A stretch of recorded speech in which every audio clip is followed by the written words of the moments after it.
Can I first of all say that it's an honour to be asked to participate in what I determine is a very important, prestigious conference discussing the whole area of terrorism.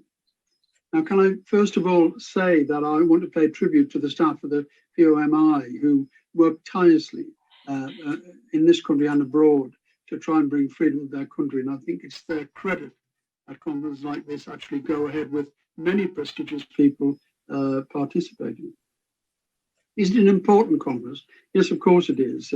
I recall that on many occasions when, amidst popular protests against the despotic regime in Iran, what happens is you get a very negative response from the regime over there.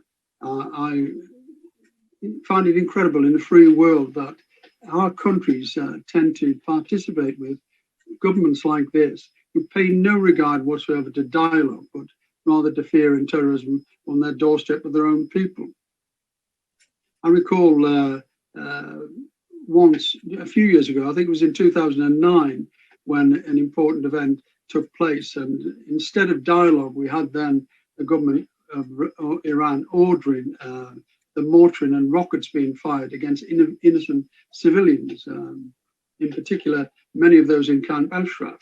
Now, unfortunately, in response to that, despicably, I should say, the international community once again turned a blind eye to these acts of terrorism themselves. What's more, they actually readily acquiesced to the regime because of their own self-interests. And needless to say, and thankfully, many governments have moved away from that kind of action, but nevertheless, there are many still doing it. I'm pleased to say that this sense of force from the regime in Iran hasn't worked at all. It's failed. It's failed in particular the dissent that's taken place in that country against the regime. For instance, the best way to show that is to look at what is happening in Iran recently, and including today. There are on average 12 strikes a day in Iran, protests, dissidents coming out in the streets in every major town and city throughout Iran. And that's all credible. It just proves one thing, that the Iranian regime are not winning the quest for the hearts and minds of the public. So, ladies and gentlemen, we're here, the regime continues the rule of terror. Now, I just recall last November, at least 1,500 protesters were killed and thousands of others were actually tortured, received death sentences or sacked from their jobs and displaced from their families and communities. Now, not so long ago, the regime ordered one of its own diplomats to participate in an attempted bombing of the annual gathering of the opposition Iranians in Paris. Indeed, I think I was there on this occasion.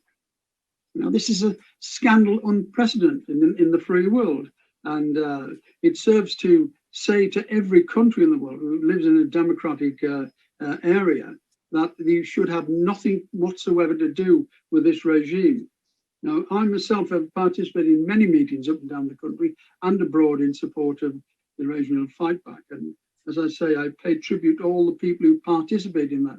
Their work is magnificent because it reminds every one of us in the free world the fight that they've put up and are continue to put up.